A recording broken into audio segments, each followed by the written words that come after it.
बिस्मिल्लाहिर्रहमानिर्रहीम। अस्सलाम वालेकुम एवरीवन, कैसे हैं जी आप लोग? खैरियत से हैं? मेरा नाम कौकब मंजूर है और मैं आपके लिए मुख्तलिफ टॉपिक्स पे वीडियोस बनाता हूँ। आज जो हमारा टॉपिक है रिसर्च के हवाले से वो बड़ा इंपॉर्टेंट है। वो ये है कि एब्स्ट्रैक्ट को लिखें कैसे, और इसको अगर कहीं से हमें किसी पेपर में पढ़ना पड़े तो उसको पढ़ने का तरीका क्या है। ठीक है, हम इसमें से इंफॉर्मेशन एक्सट्रैक्ट कैसे कर सकते हैं, और इसको लिखना हो तो लिख कैसे सकते हैं। ठीक है, तो अभी हम इसको समझते हैं। सबसे पहले हम ये समझ लेते हैं कि एब्स्ट्रैक्ट होता क्या है। एब्स्ट्रैक्ट देखें, बेसिकली अगर आपने रिसर्च कर ली है या किसी भी बंदे ने रिसर्च कर ली है, उस सारी रिसर्च को जब वो चंद लाइनों में प्रेजेंट कर देता है ना, तो उसको हम एब्स्ट्रैक्ट कहते हैं। अगर मिसाल पूरा थीसिस है तो उसका एब्स्ट्रैक्ट हार्डली 1 से 1.5 पेज का होगा। ठीक है, इससे ज़्यादा नहीं होता, आमतौर पे 1 पेज से 1.5 पेज के दरमियान होता है।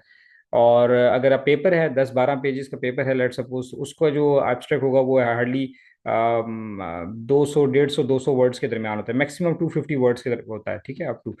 तो बहरहाल ये कोई हार्ड एंड फास्ट रूल नहीं है, लेकिन मतलब 150, 150 से 250 के दरमियान ये हम लिखते हैं आमतौर। तो आप सोचें कि जो आपने 6,000, 7,000 या 10,000 वर्ड्स जो लिखे हैं, उसको आपने 250 वर्ड्स के अंदर समराइज करना है। तो इट्स जस्ट, ये जान होती है, ये निचोड़ होता है आपके सारे आर्टिकल। तो ये बहुत ही पावरफुल, बड़ा टेक्निकल होता है कि आप इसको इस अंदाज से लिखेंगे, पढ़ने वाला 1-2 मिनट लगेंगे उसको पढ़ने में, तो उसको समझ आ जाए कि यार ये मुझे आर्टिकल पढ़ना चाहिए या नहीं। और अगर आपने एब्स्ट्रैक्ट लिखना है, तो आप अंदाज़ा लगा लेंगे आपने जो 12-15 पेजेस में जो स्टोरी लिखी है, या जो 200 सफ़ों में जो आपने थीसिस लिखा है, उसको आपने चंद लाइनों या चंद लफ्जों में आपने उसको समराइज करना है।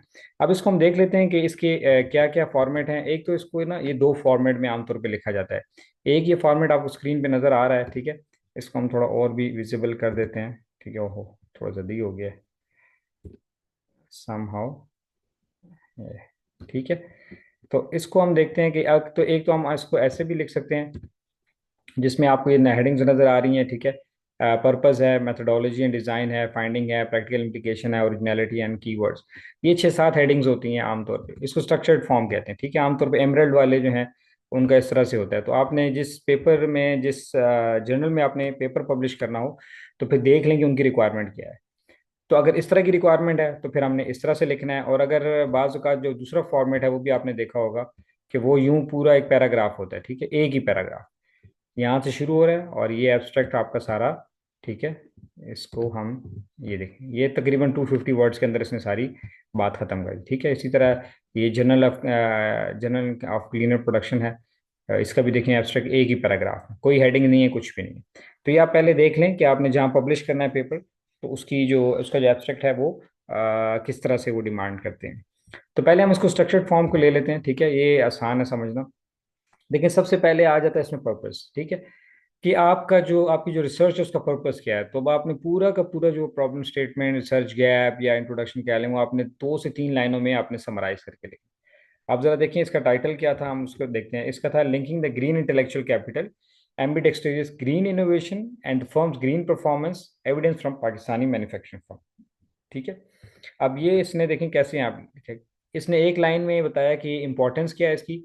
Given the importance of environmental protection and the crucial role of manufacturing firms in environmental degradation. अब कहते हैं कि देखें जी, इन्वायरमेंटल प्रोटेक्शन भी बहुत इंपॉर्टेंट है, और मैन्युफैक्चरिंग फर्म्स के अंदर इसका बहुत ही इंपॉर्टेंट रोल है। जो इन्वायरमेंट डिग्रेड होता है, ज़ाहिर है पोल्यूशन होती है, सारा कुछ होता है, उसकी वजह से इन्वायरमेंटल डिग्रेडेशन जो हो रही है, तो ये बड़ा ही इंपॉर्टेंट एक कंसर्न है। तो इस कंसर्न को, the purpose of this research is to investigate the impact of. अब इसीलिए हम ये रिसर्च कर रहे हैं कि जी हम देखेंगे ग्रीन इंटेलेक्चुअल कैपिटल यानी GIC on the firms green performance पे कैसे इफेक्ट करता है, और ये mediating effect of this and this. अब आप देखें, उसने पूरी कहानी आपको 3 लाइनों में समराइज कर दी, 3.25 लाइनों में। ठीक है, कि जी इसमें इंपॉर्टेंस भी बता दी उसने, और क्या करने जा रहे हैं ये भी बता दिया। कि जी the purpose of the research is to investigate the IEV on the DV with the mediating effect of this and this. ठीक हो गया। जब आप पर्पस बताते हैं, फिर आपने बताना है कि आपने रिसर्च ये था कि क्या करने जा रहे हैं, then what is, how you are going to do it. ठीक है, डिजाइन क्या होगा आपके रिसर्च का। The study employed quantitative research, आपने पहले ही बता दिया जी। देखिए, अब कोई लफ्ज फालतू नहीं है इसके अंदर। ठीक है, क्वांटिटेटिव रिसर्च अप्रोच होगी हमारी। क्या यूज करेंगे, with the partial least square structural equation model, PLSM, यानी PLS स्मार्ट, स्मार्ट PLS जो है, और उसको यूज करेंगे, और सेम अप्रोच यूज करते हुए मेथोडोलॉजी होगी हमारी। आप SPSS यूज करें, यहाँ SPSS लिखते हैं। ठीक है, क्या करेंगे, इसको यूज करते हुए to assess the propose relationship. ये जो रिलेशनशिप हमने यहाँ पे प्रपोज किया है, इसको हमने एसेस करना है PLSM के जरिए। अमंग द कंस्ट्रक्ट किस में करेंगे, 334 executives from 134 medium and large size firms. 334 बंदों से डेटा लेना है और 134 फर्म्स का से हमने डेटा लेना है, ठीक है। और किस से लेना है, मैन्युफैक्चरिंग फर्म। यहाँ चाहें तो आप ऐड भी कर सकता था कि मैन्युफैक्चरिंग फर्म्स ऑफ पाकिस्तान, ठीक है। लेकिन उसने ज़ाहिर अल्फाज भी देखने थे, तो उसने उसको काउंटर आई थिंक करने के लिए यहाँ से हटा दिया। वरना आप चाहें तो यहाँ पे यूँ भी लिख सकते थे, large size manufacturing firms of Pakistan, ताकि पॉपुलेशन भी क्लियर हो जाए कि डेटा कहाँ से लिया गया, ठीक है। अब नेक्स्ट आपने फिर क्या बताना है जी। अच्छा, आपने डेटा कलेक्ट लिया। अच्छा, आप बताएं फाइंडिंग क्या आपकी, आपके सारे रिजल्ट का नेट रिजल्ट क्या निकला आपकी सारी रिसर्च का। The finding shows that GIC significantly effect impact different aspect of this, ठीक है। जो जीपी के जितने उसने कंस्ट्रक्ट लिए उस पर इफेक्ट डालता है, इंक्लूडिंग दिस, ठीक है। इसने बता दिया कि जी मेरे यही हाइपोथेसिस जो हैं वो सिग्निफिकेंट हो गए हैं। More over explorative and exploratory GI search, ये भी बता रहे हैं जो मीडिएटर था वो मीडिएट कर रहा है बिटवीन दिस एंड दिस। तो मेरा आईवी भी इफेक्ट डाल रहा है डिफरेंट एस्पेक्ट्स के ऊपर, और मेरा जो मीडिएटर था वो भी इफेक्ट डाल रहा है, ठीक है। Finally the finding demonstrate that TT moderation या मॉडरेटर जो था वो भी इफेक्ट डाल रहा है, ये भी इसने बता दिया ऑन दिस। आखिरी बात क्या कह रहा है, while decreasing the effect of GIC on this. तो देखिए इसने सारे हाइपोथेसिस बता दिए कि जी मेरे फलां फलां हाइपोथेसिस एक्सेप्ट हो गए हैं, सिग्निफिकेंट हो गए हैं, मीडिएटर भी मीडिएट कर रहा है, मीडिएशन भी सक्सेसफुल है, मॉडरेशन भी है, और ये भी बता दिया कि किसका इफेक्ट इंक्रीजिंग है किसका डिक्रीजिंग है, ठीक है।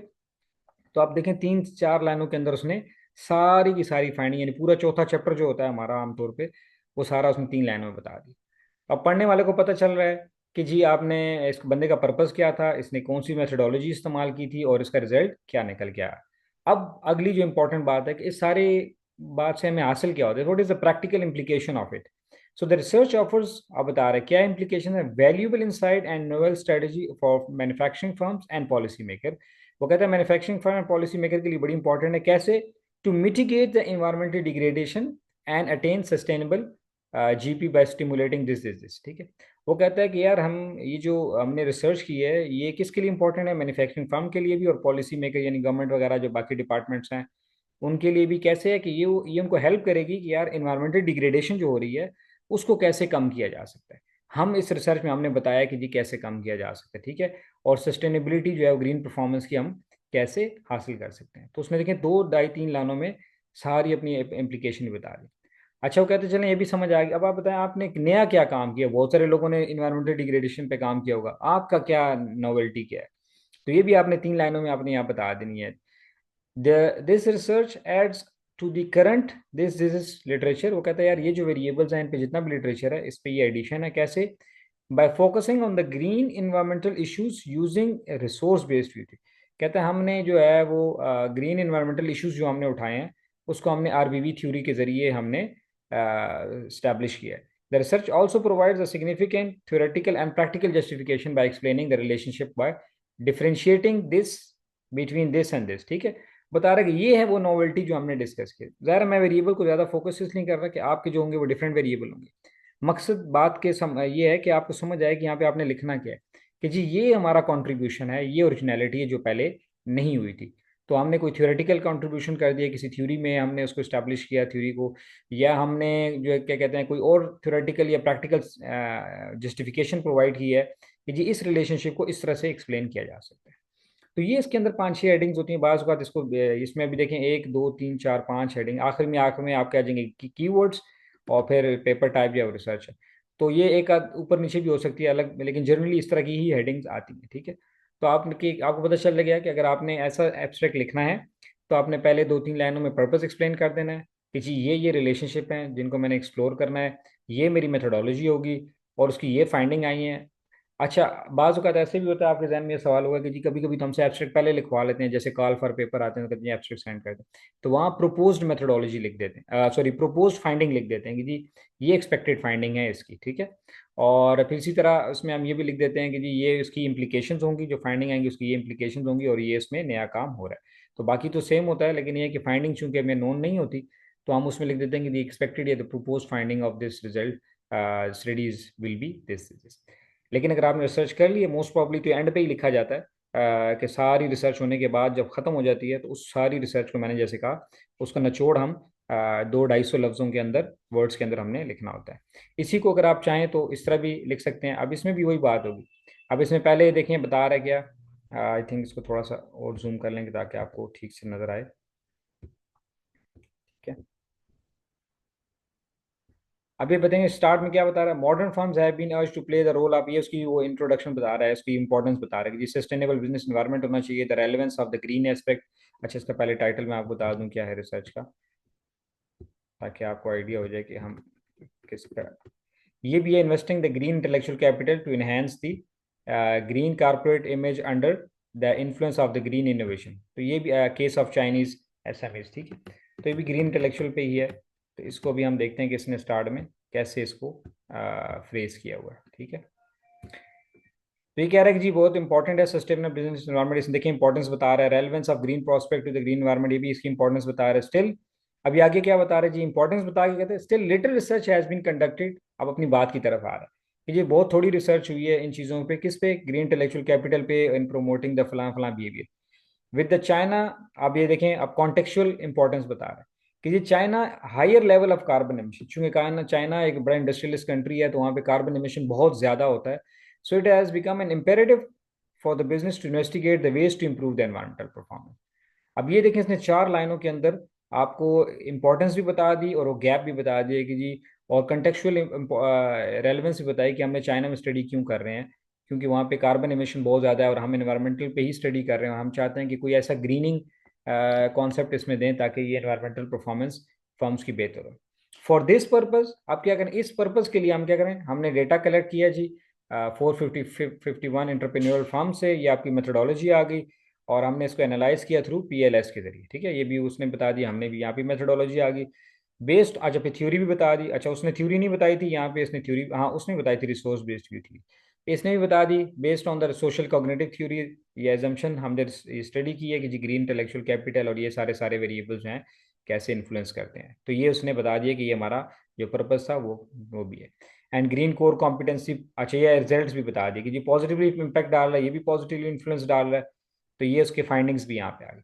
Additionally green core competency was found to, ये मीडिएटर भी बता दें कि जी मीडिएट कर रहा है कि नहीं कर रहा, ठीक है, कॉर्पोरेट इमेज तक। And lastly the study outcome, अब ये इसकी वो इम्प्लीकेशन बता रहा है, the innovative green climate moderate the relationship between this and this. अच्छा, the study broadens the scope of social cognitive theory. अब ये बता रहा है कि इम्प्लीकेशंस, थ्योरेटिकल कॉन्ट्रीब्यूशन, कि सोशल कॉग्निटिव थ्योरी की कॉन्सेप्ट को या उसके स्कोप को ब्रॉडन कर रहा है कैसे, by presenting the viable solution to entrepreneurial small and medium sized enterprises stakeholders। तो ये उसने उसका थ्योरेटिकल कंट्रीब्यूशन भी यहाँ मेंशन कर दिया, to use the knowledge generated green intellectual capital वगैरह वगैरह। ठीक है, तो मैं वेरिएबल्स पे अगेन इतना फोकस नहीं कर रहा, मैं चीज़ें वो कर रहा हूँ, लेकिन सिर्फ आपको ये समझाना चाह रहा हूँ कि स्ट्रक्चर वही है, बातें वही लिखनी है कि इंपॉर्टेंस आपने बतानी है, पर्पस बताना है, मेथोडोलॉजी डिस्कस करनी है और अपनी फाइंडिंग बता के आखिर में आपने और उसकी जो कंट्रीब्यूशन है थ्योरेटिकल या प्रैक्टिकल वो आपने लिस्ट करनी है। तो अगर इस तरह से डिमांड किया हुआ है तो आपने एक ही पैराग्राफ में ऐसे लिखना है, और अगर इस तरह से डिमांड किया गया है तो फिर आपने इस तरह से करके हेडिंग लिखनी है। बहरहाल दोनों सूरतों में चीज़ वही एक्सप्लेन करनी है, अलग अलग तरीके से करें, इस तरीके से करें, उस तरीके से। तो सारी बात का कंक्लूजन ये है कि सारे थीसिस का या सारे पेपर का जो नटशेल होता है वो हमने चंद लफ्ज़ों में लिखना है। तो अगर आप पेपर लिख रहे हैं तो सारा पेपर लिख कर, जो आपने 12-15 पेजेस का, 20 पेजेस का पेपर लिखा, उसको आपने 250 वर्ड्स के राउंड अबाउट या 200 वर्ड्स के अंदर अंदर आपने लिखना है। Again it's not the hard and fast rule, लेकिन नॉर्मली इतने वर्ड्स के अंदर आपने समराइज करना होता है। उसमें आपने की वर्ड्स भी लिखने हैं, उसके अंदर आपने पेपर टाइप भी लिखना है और उसके अंदर आपने, आपका टाइटल भी आमतौर पे उसमें शामिल होता है, ठीक है ना, टाइटल के वर्ड्स भी शामिल होते हैं। तो आपके पास बहुत कम अल्फाज होते हैं, मार्जिन बहुत कम होता है, तो उसको आपने उसी के अंदर टू द पॉइंट, कोई फालतू बात नहीं लिखनी, वर्ड एक एक लफ्ज़ को बड़ा सेलेक्ट करके लिखना होता है। आई होप आपको उसको रीड करना भी आ गया होगा और लिखना भी आ गया होगा, क्योंकि बाज़ का आपको आर्टिकल, जब आपको टीचर कहते हैं कि आप 10 आर्टिकल डाउनलोड करें और पढ़ें इसको, और तो अगर आप सारे नहीं पढ़ सकते तो आपको सिर्फ एब्स्ट्रैक्ट पढ़ के पता चल जाता है कि यार इस आर्टिकल को मुझे पढ़ना भी है कि नहीं, कौन कौन से वेरिएबल्स हैं, क्या मेथोडोलॉजी है, क्या फाइंडिंग। तो आप 10 8 10 एब्स्ट्रैक्ट पढ़ेंगे तो आपको एकदम से समझ भी आना शुरू हो जाएगी कि ये किस तरह से लिखे हुए हैं। ठीक है, उनमें सिमिलैरिटीज आपको नजर आना शुरू हो जाएंगी। बहरहाल ये सारी चीज़ें हर एब्स्ट्रैक्ट के अंदर लाजमी होती हैं। आई होप आपको इससे काफ़ी हेल्प हो जाएगी। Thank you very much.